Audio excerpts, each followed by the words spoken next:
It's 4 o'clock on Thursday, and it's time for another exciting edition of Taxi's Quarantini Happy Hour. Woohoo! This week starring special guest star Mr. Michael Walker.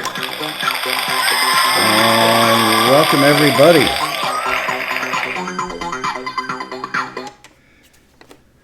All right, I see we've got some folks in the chat room already. Hello everybody. So, in about 9 minutes, we're going to be joined by a gentleman named Michael Walker, who is a social media marketing expert for musicians. What am I going to do? Oh, I'm going to kill a little time to let the room fill up, as I always do at the top of these things. You guys can hear me okay? Just making sure, because I had a little microphone problem a couple minutes ago. It scared the hell out of me. Should have checked it out a half an hour ago, but I did not. Somebody let me know if you can hear me. Yes. Okay. So, I love my wife, but on some occasions she gives me really incredible birthday presents. Like she got me a turntable, a really nice turntable for my 65th birthday. But sometimes she gets me gifts that I wonder, what the hell was she thinking? And this is one of them. It's the potty putter toilet golf game. And you know what? Everybody needs one of these. It's just, how can you not love the potty putter toilet golf game? I got this for Hanukkah last year. I haven't used it yet. But could you imagine this guy? He moves to New York to pursue a modeling career, and this is his first modeling gig with his pants down. Dear Mom and Dad, I'm successfully starting my modeling career here in New York. Anyway, I thought that was kind of cool. Just thought I'd share that with you guys. Let's see. And you guys posted some great questions, so I'm going to do one or two of those before I give Michael Walker a phone call. Yep, there's his phone number. Got my phone right here. Good to go. Also want to let you know, I was working till like 1:40 a.m. last night, got into bed, couldn't fall asleep. It was at least 3:30 before I conked out. And we have a coffee machine that automatically grinds the beans at whatever time you set. I had it set for 7 a.m. I meant to set it for later so I could sleep in a little. I did not, so I had 3.5 hours of sleep, and I'm out of it. So if I seem a little loopy, it's not because I'm drinking a Quarantini. It's because I've had no sleep. Look at those bags. Not that bad, actually. Hello, let's see, Daryl Berman, Brenda Thompson, Andre Sapanian, Dean Turner, Space Moose, Peter Rahill, Darren Fletcher, Dan Weber, Christopher Jones. Wow, they're flying in. Paul House. It's midnight in the UK, and you made it anyway. Thank you. He's listening on Adam A7X's. Nice and clear. Good to know. Bob Goosh, hello from Albuquerque. Peter Rahill says, hang on, Loopy, hang on. Hello, Glenn Letts. So, Peter Rahill made a comment in yesterday's show in the comments underneath. I really appreciate you guys putting the comments down there. It makes it easier for me to do the show when I've got stuff to talk about. He says, regarding the song challenge, got a collaboration in the works, a cover, if you will. The title is With Her Mask On, Standing There. Stay tuned. Hope to release it soon. Boy, can't wait to hear that, Rahill. Anthony Franz says, hi, Michael. Just a heads up. You were curious how people were tuning into the Daily Quarantini webcast. I've already subscribed and clicked the bell icon in the past. Given that, on the day of this particular broadcast, I received a notification about it via email from YouTube at 4:08 p.m. Pacific time. He's in Woodland Hills, California, which is a mere like 12 miles from where I sit right now. I believe you started at 4, so there's a bit of a lag in the email notification. Well, of course. I mean, the email's got to go from here to Woodland Hills, 12 miles. You know, they put it on a horse with what do they call those guys? The Pony Express. And they deliver it directly to you in Woodland Hills. So, yeah, that's weird. You would think that a company like YouTube would have their act together and could actually get notifications out, like maybe even a minute before the show goes live. That would be cool. Oh, I see. Cass McKenty. I don't know if he's joined us yet or not. But Cass is a regular on the Quarantini Happy Hour, and he's become a friend. He was, or currently is, our passenger profile in the taxi newsletter. Cass took up my challenge about rhyming with hydroxychloroquine, and here's what he came up with. Pry open the locks we've been living in. Now we have hydroxychloroquine. Good job, Cass. Doesn't get any better than that. Cass says the live stream showed up for him at 4:06 today. Wow. All right, we're going to send a complaint to YouTube, and I'm sure they'll be happy to answer it. Let's see. Do I still have a couple minutes? I do, before I have to call our guest today. Peter Rahill also asks, for the next episode of Quarantini Happy Hour, for many who might be wondering this, say you got a song you think could really go somewhere, how many places / times is it okay or safe to put it out there and shop it around? The answer to your question is everywhere you can, all the time, Peter. You want every iron in every fire you possibly can.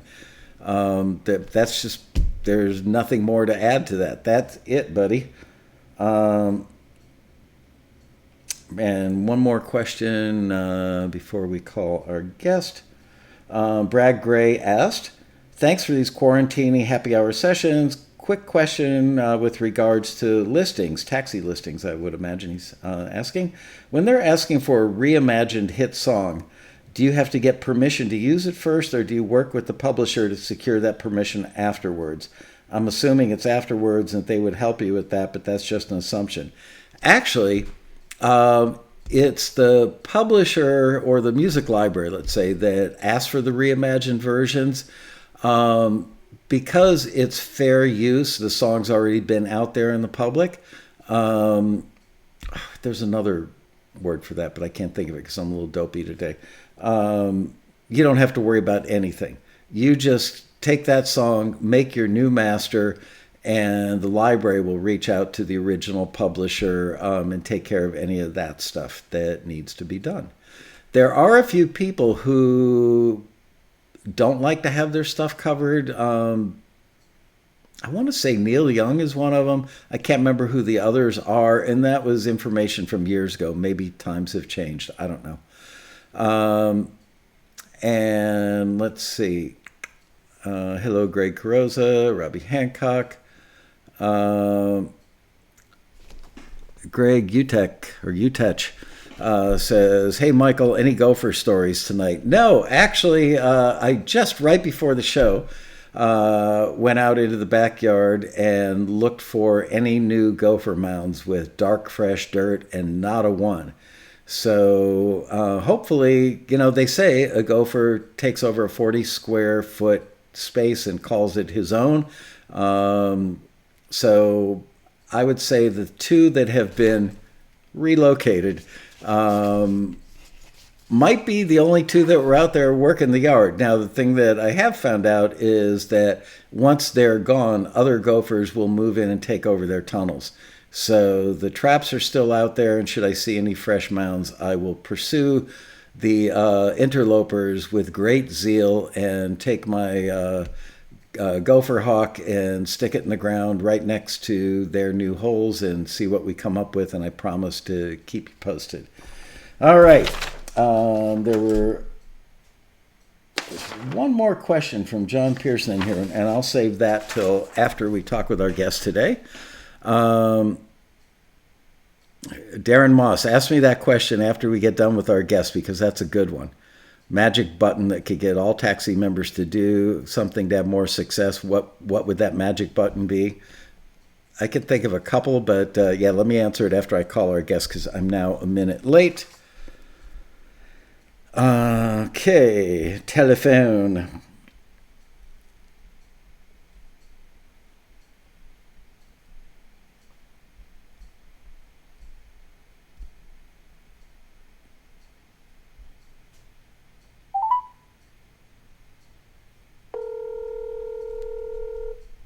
And there we go. Hello. Hey, Michael. It's Michael Laskow from Taxi. How are you? Hey, Michael. Doing pretty well. How are you doing? I'm doing great, thank you. So, welcome to the big show. It's good to have you on here, and I can't wait to hear what you've got to say. I'm going to put my phone down next to the microphone. So, Michael, can you give us a little background about yourself? I already, preface this that you're going to talk about social media for musicians. Tell everybody, how you landed on learning about this and what qualifies you as an expert.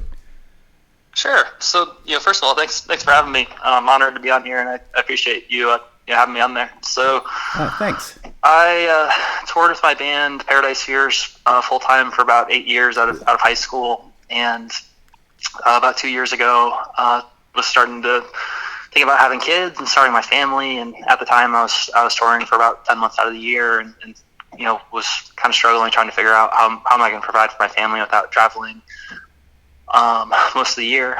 And luckily, I had a few mentors in the online business space, so I started a company called Modern Musician to share some of the lessons that we had learned through touring.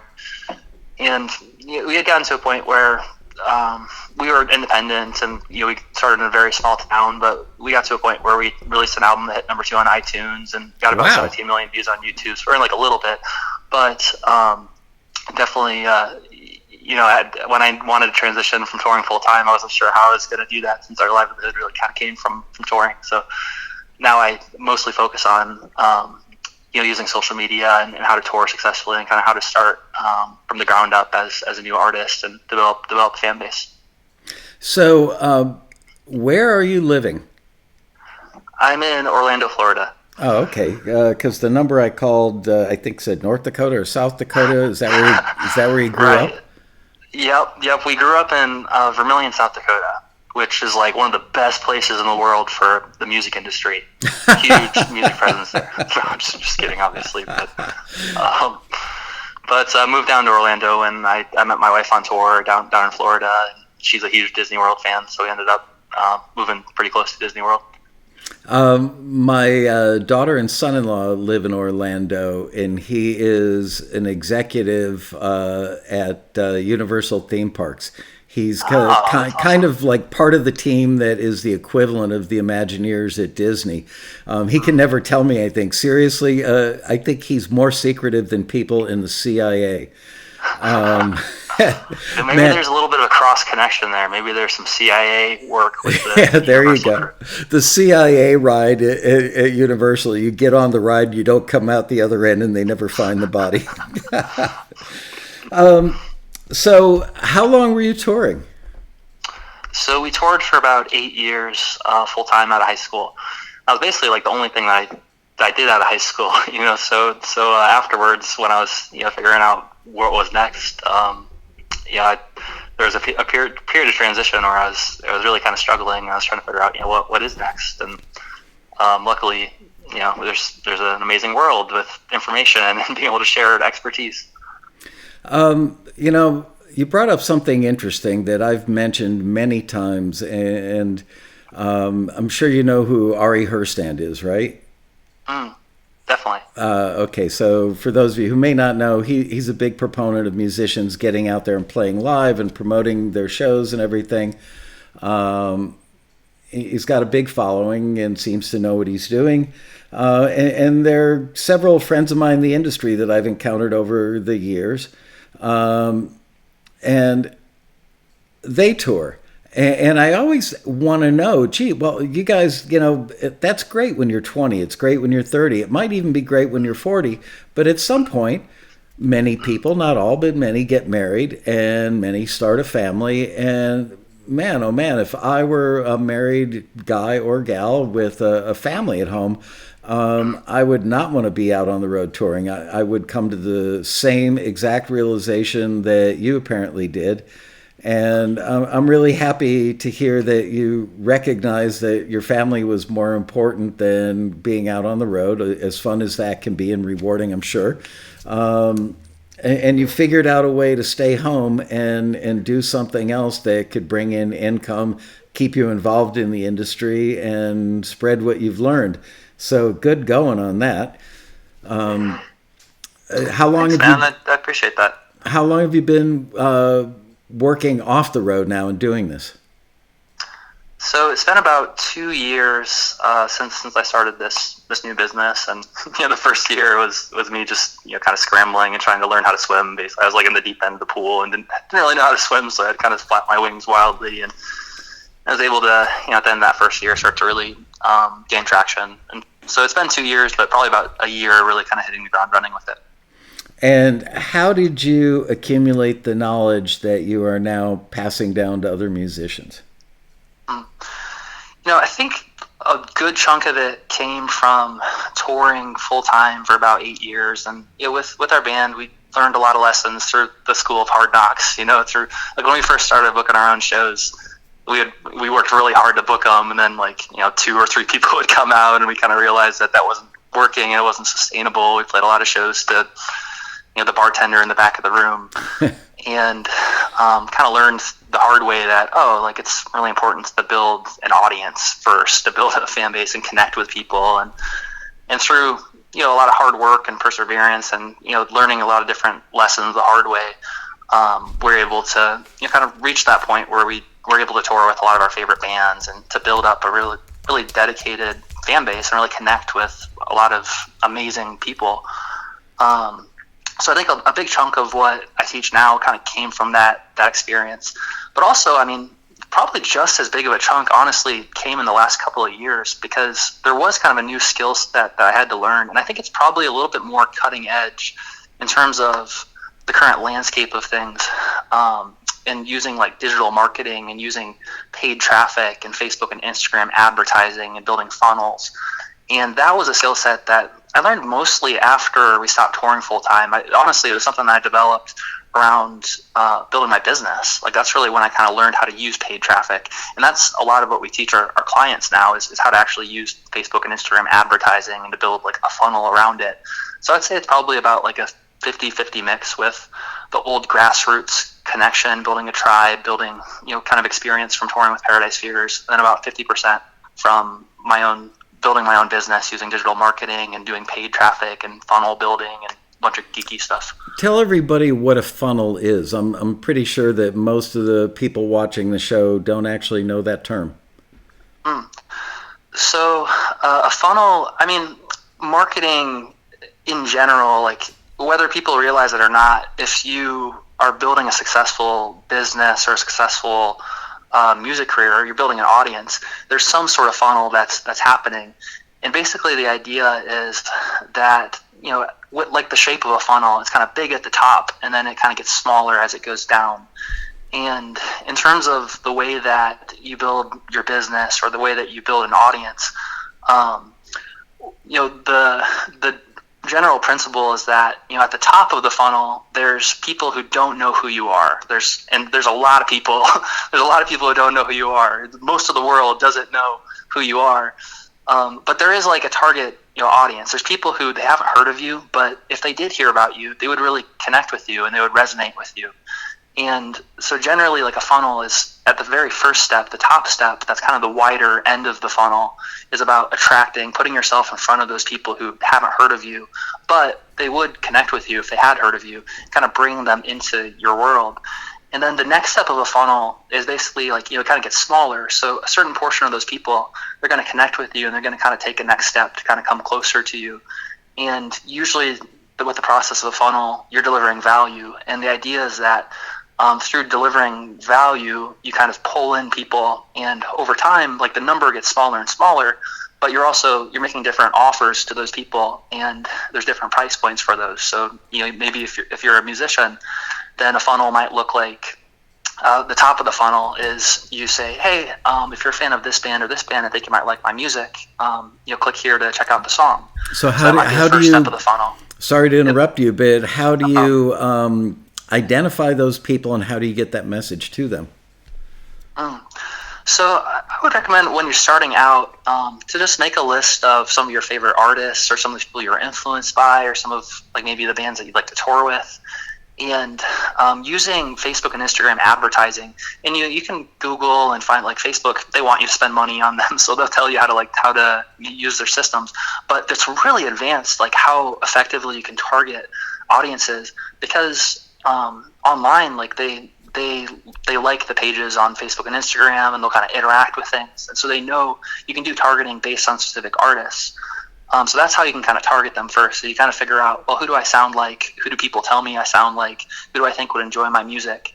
And there's a lot of different types of campaigns that you could do, but some of the most effective ones that we found so far are just a straight a music video view campaign. So on Facebook and Instagram, you might have a music video, and you might just share it in front of the people who are most likely to enjoy it. So those target audiences that you picked. So you can go to Facebook and Instagram, sign up for an advertising account. I'm guessing that you put down some sort of deposit, let's say $500 maybe, or maybe even start small with $100, and then they put those ads out there at certain intervals in places that you identify. Every time, let's say you're a female country act, so every time, a Taylor Swift thing pops up, not every time, but your video ad would show up around a Taylor Swift post. Am I stating that correctly? Right. Yep. It works really, really similar to that. So the way that the budget works is usually you say a daily budget. So, for example, we recommend starting with $3 a day, because you want to build out the whole system and kind of know that you're getting a positive ROI first before you start to scale and spend more. So, relative to some other maybe radio campaigns and other things where sometimes it can take a lot of money to really kind of test and see, is this effective? You can really test for $3 a day and see, okay, what are the results I'm getting from it, and then start to scale it up. So do they just take a credit card number from you, and you don't have to put down a deposit or commit a certain amount of money? If after 5 days and $15 at $3 a day, you find that it's failing and you want to change your plan, no big deal. Right, exactly. Okay. And the way that it works in terms of how it places them is actually pretty fascinating. I could geek out here and then ramble on about it, but basically, they plug into the Facebook newsfeed and the Instagram newsfeed, which is sort of it's an endless thing. If you use Facebook or Instagram, ironically, I don't actually spend a whole lot of time on Facebook and Instagram, because I'd rather spend the time with my family than kind of scrolling through news feeds. But it is it's somewhat, they're really smart at figuring out what's relevant and finding out what kind of posts are you going to engage with. And as you scroll down the newsfeed, you'll probably notice that you have these sponsored ads that say that there are different ads, and sometimes if they're really effective, they kind of blend in, so they don't even necessarily feel really like ads, but they just blend in because they fit with the rest of your newsfeed. And that's kind of the goal with it, is that you share, when you share your music, it really kind of feels like it's just organically showing up, because it's targeting the right people who are most likely to enjoy it. That's great. So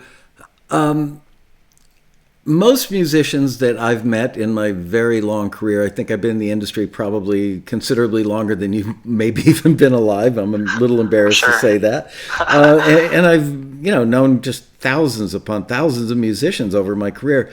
They are very averse to selling anything, advertising, marketing. So therefore, they don't really learn about marketing. And have you found the same thing to be true, that most of the musicians you met on the road, or most musicians you meet in your current life, that they think that advertising is gross, marketing is a mystery to me, and is it a fair statement to say that 95 to 90% of them really don't have a clue about this stuff?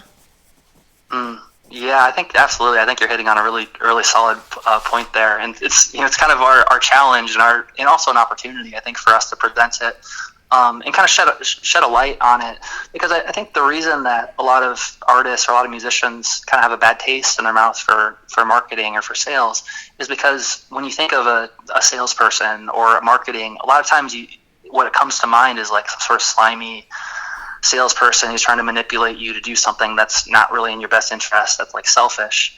And I think the mind shift that we need to make as musicians is to sort of realize that marketing in its finest form is really about connecting with the right people who are most likely to get value out of what you offer, and building, really delivering value to them, connecting with them. And it's also something that's so important. It's like, I've heard this analogy before, that it's kind of like a car where your music and your brand is sort of like the body of the car, and you want it to look nice and everything, but the marketing is like the engine of the car. And if you don't have the engine, then it doesn't go anywhere. Like, you might have a really shiny, nice car, but you need the engine to drive it. And it really is a necessary thing. And a lot of the most successful musicians are also really, really smart marketers. So I think it's important. And I think a lot of musicians that I talk to now are they understand that, and they're kind of seeing, well, the way it used to be was that musicians have sort of believed or been fed this story of like, oh, we don't need to think about that. We'll just leave that to someone else. Someone else will do that for us, and we can just focus on our artwork. But because of that, I think a lot of musicians have sort of gotten the short end of the stick in some ways. And so I think there is sort of a revolution that's happening in terms of musicians, and with the internet and with entrepreneurs, it's created this amazing windfall of opportunity. And so I think a lot of the people we talk to are pretty open-minded to this idea of figuring out like how to market their music.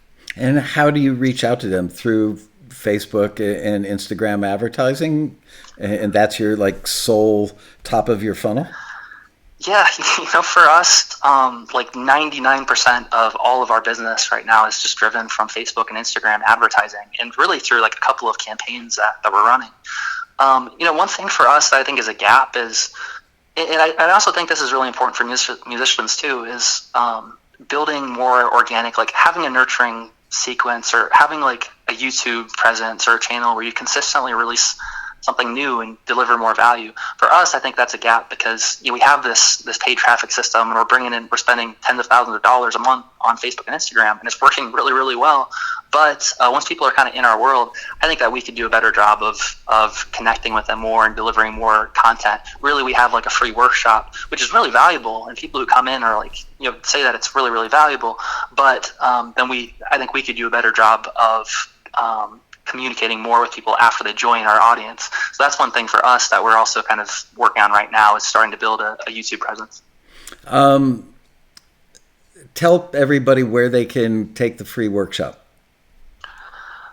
So the free workshop is, if you do a search for modernmusician.me, so it's kind of a weird address, it's not a .com, it's modernmusician.me/workshop, then it will open up the workshop. Or you can go to modern-musician.com, which is a .com website we got because we figured .com, I guess, is more common than .me. So right. Either of those ways you can find the free workshop. And what's the workshop called? It's called the Tour Hacking Workshop. It's great. All right. Well, all you guys watching the show today and people who watch the archive, go check that out. I haven't checked it out yet, but I can tell. And frankly, I didn't know Michael from Adam before this phone call today. We've exchanged a couple emails, and that's it. But he sounded like a nice guy and sounded like somebody who's knowledgeable. And you've convinced me during this conversation that you know what you're talking about. You just mentioned something that is shocking, will be shocking to everybody else, not so much to me, because I spend that kind of money as well on paid advertising through Google. But tell them again how much you spend per month in advertising dollars through Instagram and Facebook. Right now it's between $15,000 to $20,000 a month. Wow. So did you, I mean, obviously well, I don't know. Maybe you're a trust fund baby and you've got a really big checking account, but you don't sound like that. So were you able to start small? Where did you start? What was your monthly spend in the beginning, and how long did it take you to get to the point where you are now, where you can afford to spend $15K a month on advertising? Yeah, the first year, like I mentioned, was me flapping around my wings a lot in the water, trying to learn how to swim, and I started out the same way that I recommend people to get started out with, like the minimum daily budget, so $3 a day. And for me, when I first started down this path and created Modern Musician, it was just me doing consulting, like in one-on-one consulting on an individual basis, and so I was able to see a return on that investment, relatively quickly. And how long is relatively quickly? I want specifics, dude. I think, gosh. Well, I had a few different mentors who I got a few different ideas for, like launching online courses and then like doing consulting. So there's a few different things I tried, and I've pivoted a couple times. The first thing I think I did was I tried to release a how to play piano course, and it did okay. I think I did a release for it and brought in about $2,000 in course sales. But for me, I was about to be a dad, and I was like, this isn't going to pay the bills. And when I started doing one-on-one consulting, I think I was running, I had a little bit of a list, maybe like 200 people, because I had been running a little bit of advertising, and I had some people that I had from previously. So I think I had maybe one or two people that originally I started working with on an hourly basis, and back then as well, like the price for what I offered, it was like my mentors like tell me like, you're way undervaluing yourself, don't do this. But to be honest, I was just starting out. I'm like, I needed to build up some confidence, and so for me it was like $400 a month for a biweekly session. And I think I got maybe 3 or 4 clients like the first month that I kind of released that, and that was the first time that I was kind of like, oh, like this is actually kind of working. I could see how this can work, and obviously like that wasn't really scalable. And so as we, if I'm spending $15,000 and like it's not nearly going to cover my time, and also just in terms of reaching as many people as I'd like to, it wasn't scalable. So what it's kind of turned into and it's evolved into is having a team of coaches and having a whole program that's more structured and that's on the higher end of the market, that allows us to spend a lot of money in order to reach as many people as possible. So yeah, it was probably that first year. I think it was probably about 9 months in that I actually started to see that I was making a profit from my business, and then it really grew from there pretty significantly.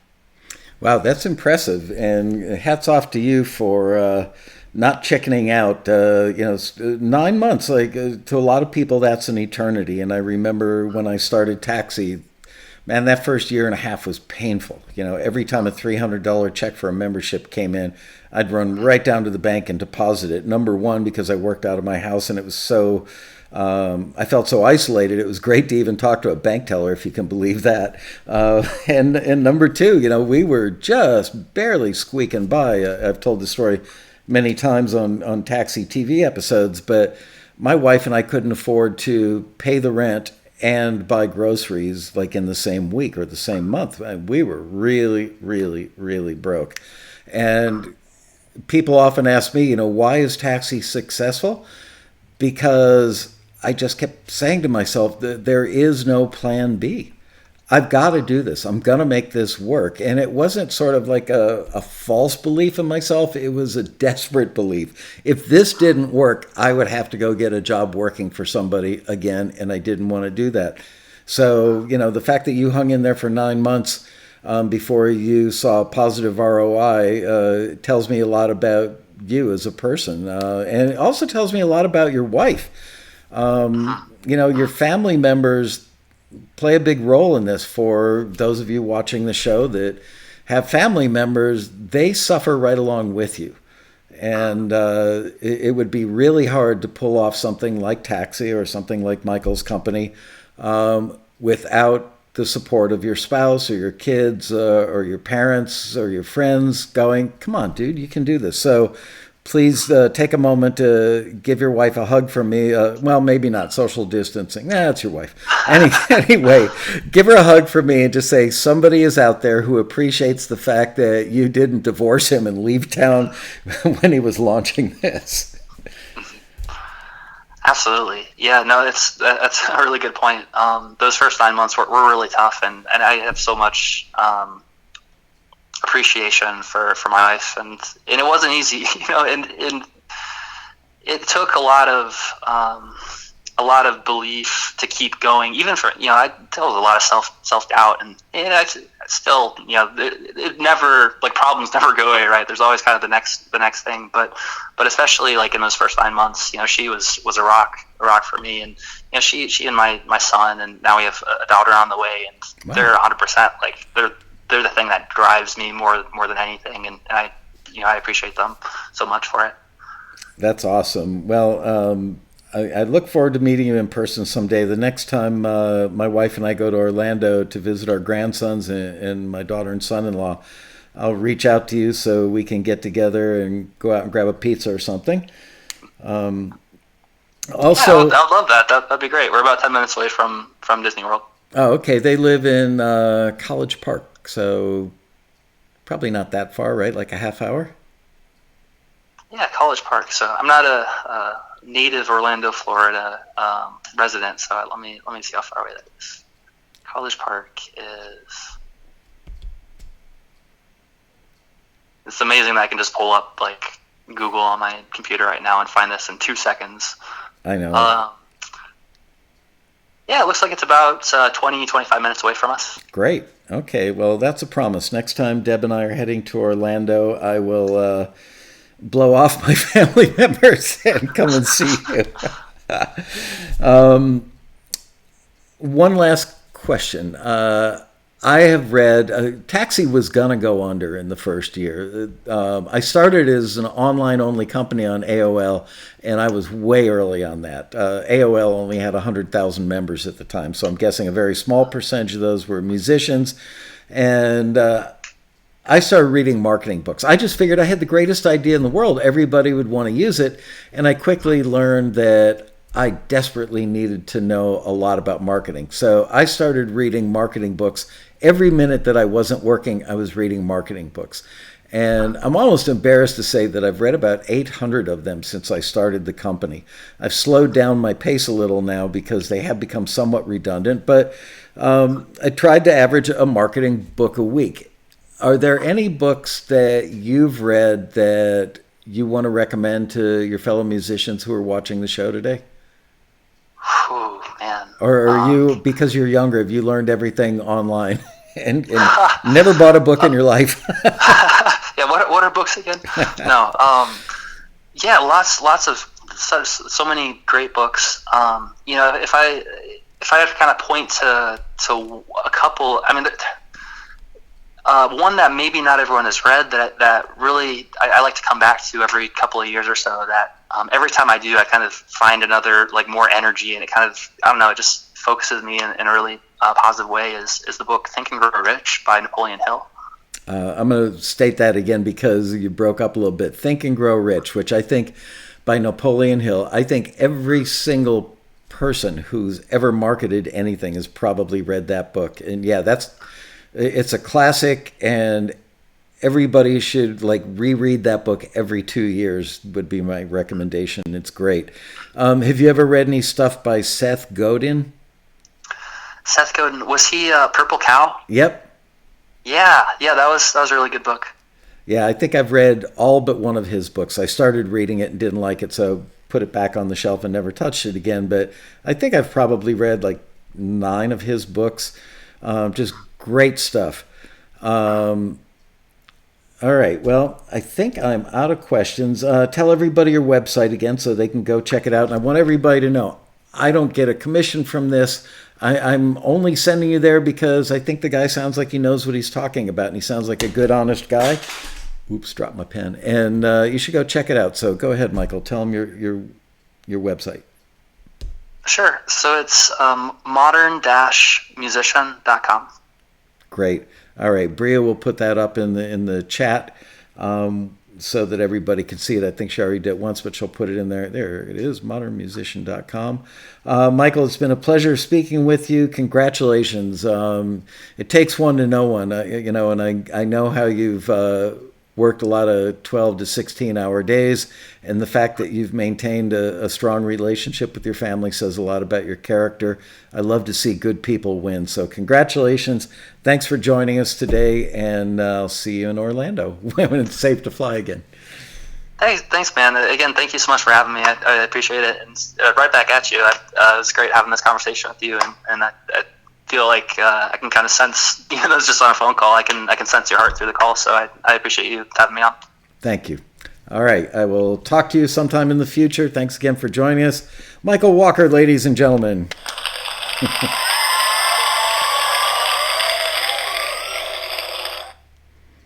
Seems like a smart young man. I dropped my pen. Hang on. I'll be right back. I've got to get this pen.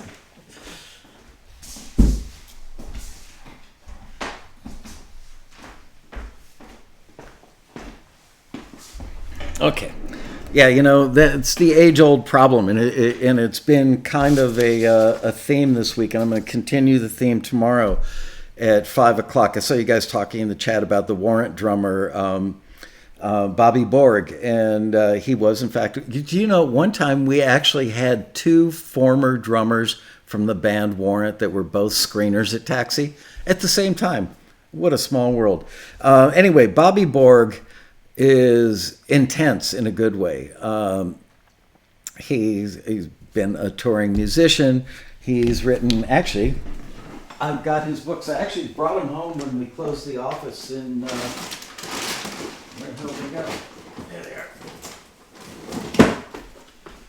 When we closed the office and headed to our respective homes to start working remotely, I thought, what might I need? And these had recently come in the mail.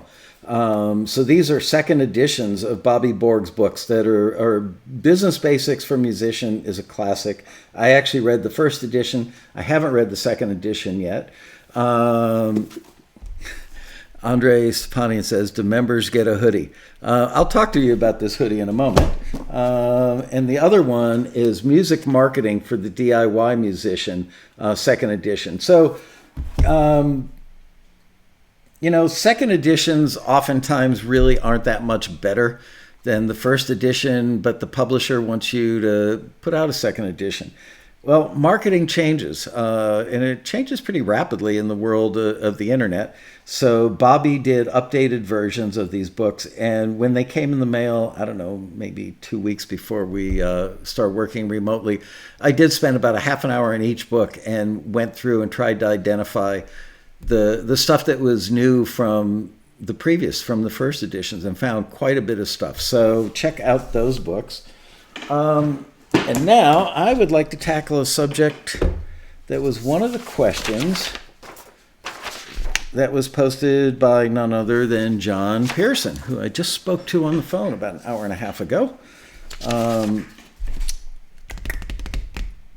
Okay, and his question is, Hi, Michael. Hi again, Michael, and nice show tonight. Thank you, John. Here's a timely question. During your show tonight, I got an email from, I'm not going to say the company name. I don't know if they'd want going out publicly, from a company on behalf of Peloton, the exercise equipment company. They're wanting to directly license music for a 3-year deal. I'm sure this is an email blast sent out to every producer, writer under the sun, but was wondering if you had any thoughts on this. Thanks. That's a great question, John. And frankly, I wish that I had Erin Jacobson on the show with me today. I should have her do a call in for one of these. She's a music attorney that I think very highly of. That's called direct licensing. Well, first of all, I remember it was not very long ago, and I don't know that the lawsuit has ever been adjudicated or settled, but Peloton got in big trouble some months ago, maybe 6 or 9 months ago, maybe even a year ago. They were using music. Peloton, that's the exercise bike where you've got the screen and it's interactive, and you work out with other people doing spinning class. It's basically a virtual spinning class, and they've got music. They weren't paying for the music, boy, did they get in trouble. So I don't know where that landed. And what they're trying to do, again, I'm not a music attorney, so don't consider this legal advice. And frankly, I'm not all that expert on this subject, but I'll tell you what I do know. When somebody licenses a piece of music from you for use, now this would be a performance, like, it's going to be on a streaming channel, let's say. So let's say that they've got 22,000 people taking a particular class tomorrow morning, and your music is used as part of that class. So if it were not a direct license, how that would work would be that they would fill out a cue sheet. They, being Peloton, would fill out a cue sheet. They would turn it into ASCAP and BMI and CSAC, and you would then get paid a performance royalty based on the size of the audience and some sort of calculation that each of those PROs would do. That's how it works. Many years ago, I got a call from somebody at ABC that said, we've been kind of stalking your company for a while. We would like you guys, Taxi, to supply all the music for the stuff on ABC, and we want to do direct licensing. So that means that they would have paid you guys directly, but there would be no back end. And I said, wow, I'm really flattered that you guys were stalking us and that you have called me and made this offer. But man, if I did that, I would be hated by musicians all over the world because our members rely on back end. That's where they make probably the majority of their income. So, there is something to be said for getting a payment up front, but with no back end attached to it. That's it. You get a chunk of money up front. Now, as I've been told by possibly Erin Jacobson, I can't remember if she was the one that told me that for sure, but with direct licensing, they give you the payment up front and then you're done. Well, what about if let's say they start out at $30 a song? Well, a year from now, after they've got, 5,000 musicians that they're working with, they decide we're going to lower it to $20, and then it's $10, and then eventually it's down to $5 a song. So that's the fear. ASCAP, BMI, CSAC, and any of the PROs around the world in your respective countries actually advocate and do a lot of lobbying with the federal government in Washington, D.C., because they make their money by taking a piece of what they collect for you. They do all the work. Well, you create the music, obviously. They do the work of calculating how much you're owed and then collecting that money from the licenses that the broadcasting or streaming entities pay to them.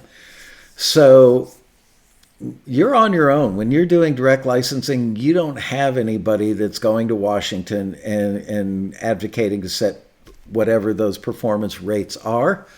And there's nothing to stop, to the best of my knowledge, any of the entities that are paying you a direct license from every year lowering the payment. So it could be tempting at first, but it also might be a slippery slope to no money. Or very little money. So that's what I know. You know what? I'm going to ask Erin to join me for one of the shows. I'll see if I can get her next week to do a call in for one of the shows. And we will ask her this very same question because she's a lawyer. She'll do a better job of answering it than I will. All right. So we've still got 11 minutes left on today's show. I saw some questions flying by earlier, and I said to somebody, wow, that's a great question. Do you want to ask it later? Darren Moss, here's the question. Michael, if you could push a magical button as opposed to an unmagical button, what would you get all Taxi members to do to have more success through Taxi?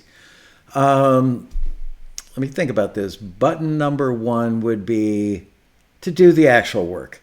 It's really easy to talk a good game. Oh yeah, I'm getting into music licensing, but you know what? You've got to set a schedule. I had Randon Purcell on the show last week. He's a composer that works, I think he's in Sandy, Utah. Does a lot of trailer and TV promo stuff. The guy wakes up at 4:30 in the morning every day of his life and goes down to his basement studio and works before his family wakes up, and he starts his day, with like breakfast with the family, and he's a coder, a programmer. So he does that for 8 hours a day. And then he spends, dinner with his family and gives them a bath and reads, stories to the kids, however old they are. He's got a life with his family, as the young man Michael Walker just had. And I'm a big fan of that concept. So button number 1 is actually do the friggin' work. Don't just talk about it. Don't just think about it. Don't join Taxi and then sit there looking at the listings for a year going, oh man, maybe I should do that. And you never get around to it. The difference between people who are earning an income doing this and people who are not is simply that the people who are put one foot in front of the other and just started doing it. So that's button number 1.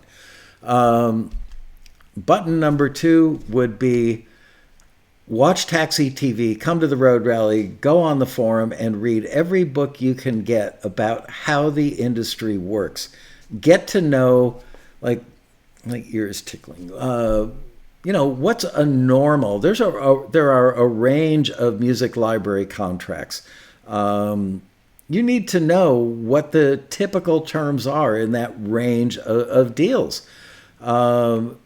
We've got a library right now that's running listings with us that said, the only way we'll run a listing is if you put in the listing, please do not bother submitting for this. And I'm paraphrasing here, but please do not bother submitting for this if you don't understand how the industry works and what a typical library deal is. And here's why they say that. I get complaints from companies that use Taxi to source music from you guys. Let's say one of the companies, in the listing, all of them will say if it's exclusive or non-exclusive. So one of these libraries, which I think is a spectacularly good company, if I made music, I would want stuff in their catalog. And this gentleman calls me up, goes, what is with your members? The music is incredible. I can't believe what a great job you guys do of curating this stuff for me. But I just reached out to 10 of them last night before I went to bed, and I woke up this morning to emails from 2 out of the 10 saying, I don't want to do an exclusive deal.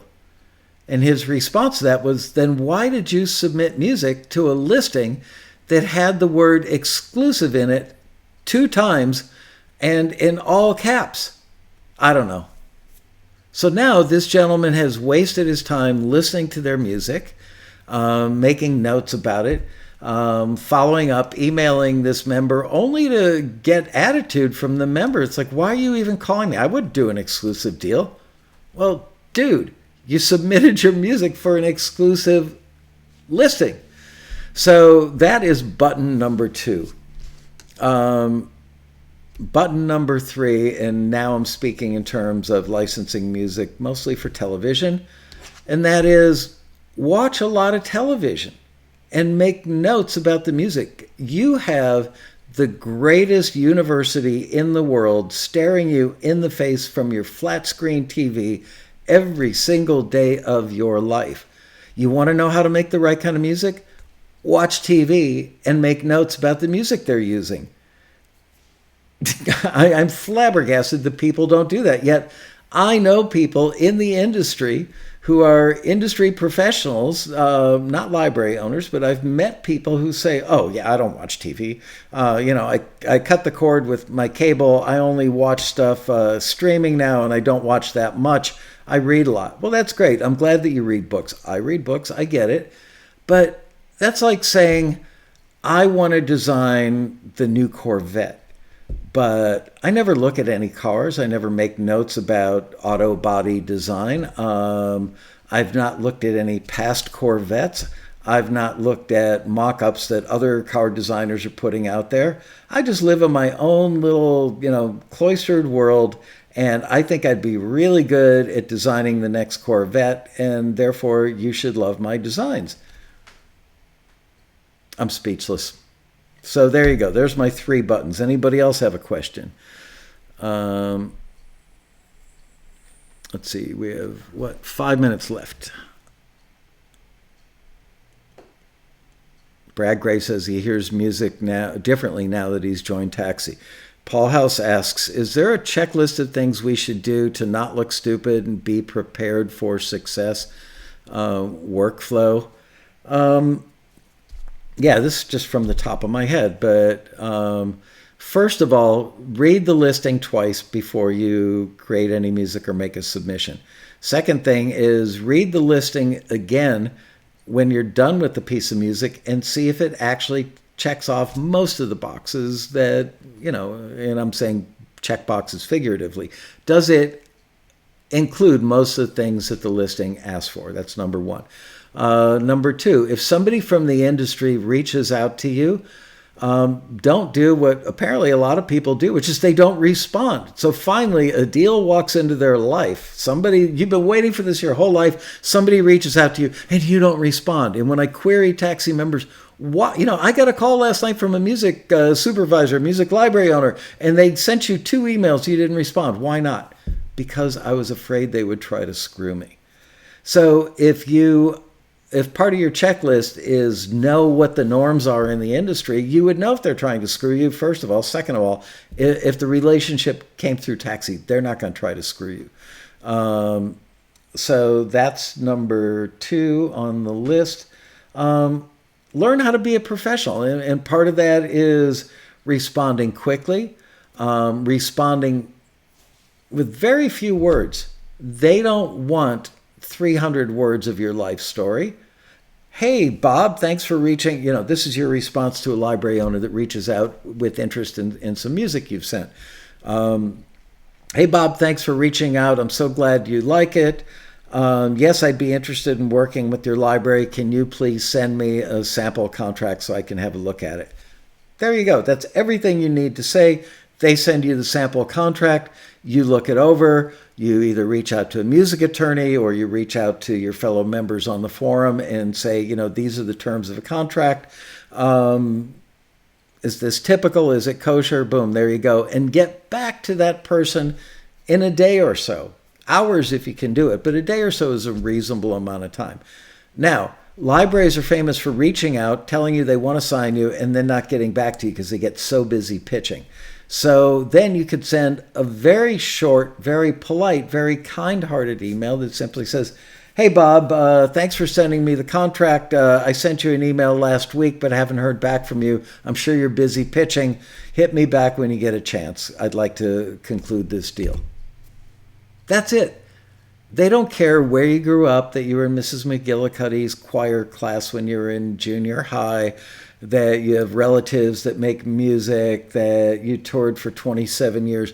That stuff doesn't really matter to them. What matters is, do you agree to this deal? And do you have more music? So that's another box that you could check off, is after you've signed the deal on the first piece. After you've signed the deal on the first piece, say to them, by the way, is there anything else that you're currently looking for?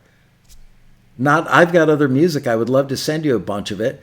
What are you looking for? Because they like finding what they need, not having to go through. They spend 95% of their business time pitching music because that's how they make you money. That's how they make them money. So they don't want to spend a lot of time listening to music that isn't focused or targeted at what their current needs are. All right, 1 more minute left. One more question. Can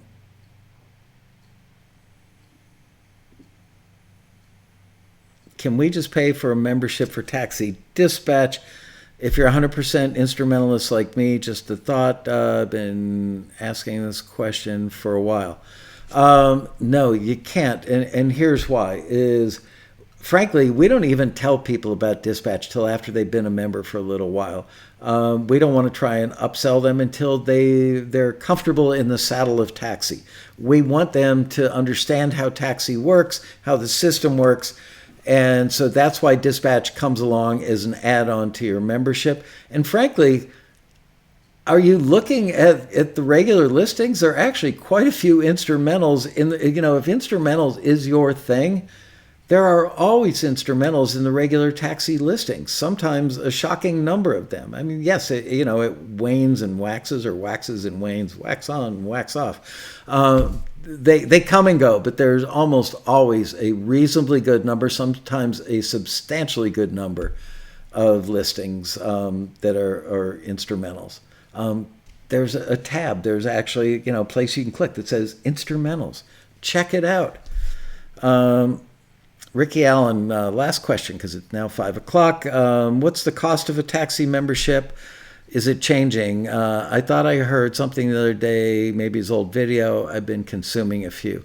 Frankly, yes, we have been planning to raise the price. We've been at the $300 price point since 1992, the same price point for 28 years. As you might well imagine, the costs of running taxi have skyrocketed over the years. Our rent is now 40% higher than it was when we first moved into that building 15 years ago. We spend $30,000 a month in online advertising, very relevant after today's conversation. $30,000 a month in advertising. That's how we get members. Let's see, what else? We have a staff of 10 full-time people at the office. They have to get paid. We have typically about, I want to say, 28 to 35 screeners working in any given month.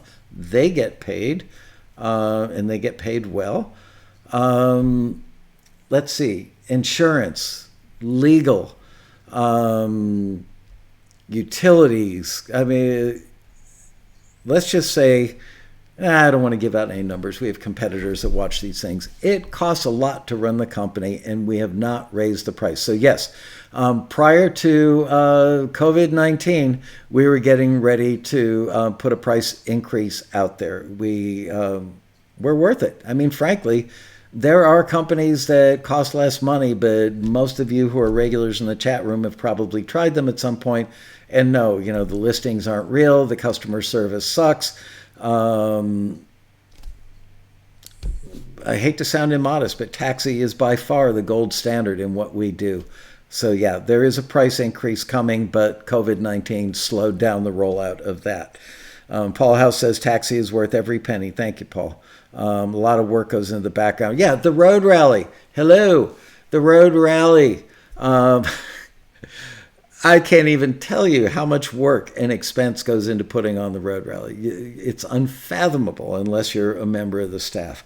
In most years, we lose money on the road rally. Some years, we make a few thousand. Many years, we lose a few thousand. And where else are you going to get 2 tickets to a world-class convention? I mean, if you were to go to the ASCAP Expo, for instance, it's way more money than a taxi membership.